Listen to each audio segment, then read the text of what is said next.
This is Eric the World Walker, saving professional wrestling one show at a time. And this is Eye on Georgia.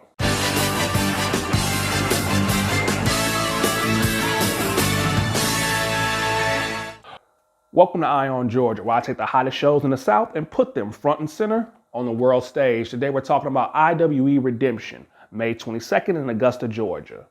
An appropriate title because a lot of these matches are people seeking redemption. What do I mean by that? Well, allow me to break it down.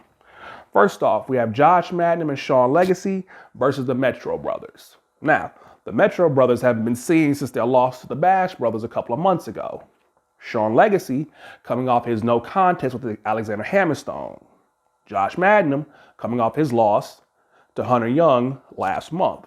So, all members involved are trying to get back on their winning ways. So, are the Metro Brothers, with their longer history as a tag team, going to overcome and get their way back to the tag team title scene? Or is this makeshift duo going to benefit from getting back on their winning ways together?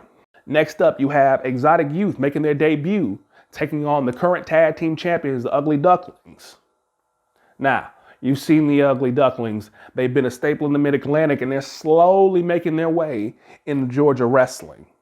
Exotic Youth, you've seen them certainly on the rise, a team that is making their case for Tag Team of the Year.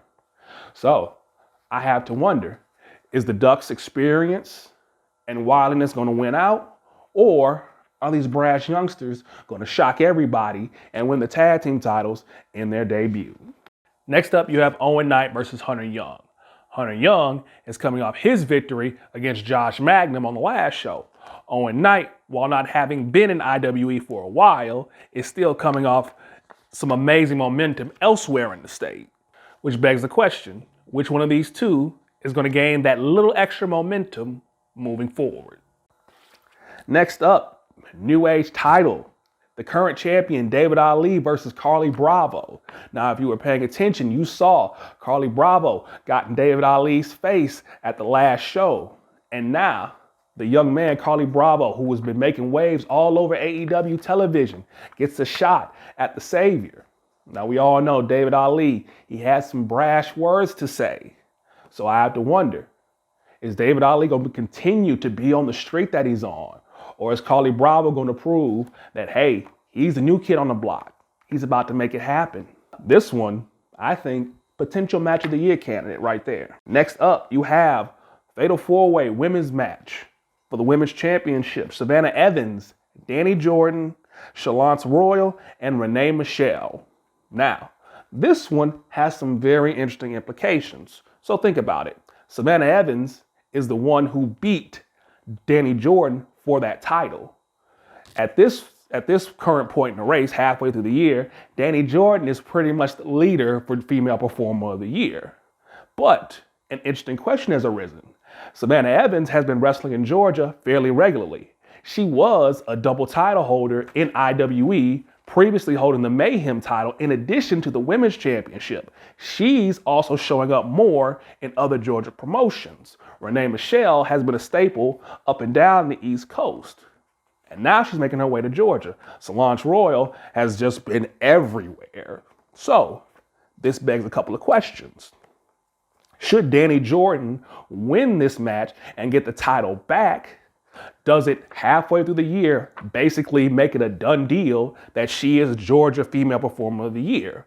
Or Savannah Evans, should she retain, make the argument that she's the Female Performer of the Year? Should Renee Michelle or Shalance Royal win, it begs this. That means they're going to be performing in Georgia a lot more. And if they keep winning and they keep showing up places, does that just shift the whole argument to them? A lot of questions to be asked there. Very interesting to see the outcome. Now the match that has everybody's attention. A 6-man scramble match for the vacated Mayhem Championship. I mean, listen to these names. Very Morales, Logan Creed, Joshua Cutshaw, AC Mack, Ashton Starr, and Skrilla the Great. Do I even really need to say or explain why this match is going to be a match of the year candidate? Why this match has everyone's attention?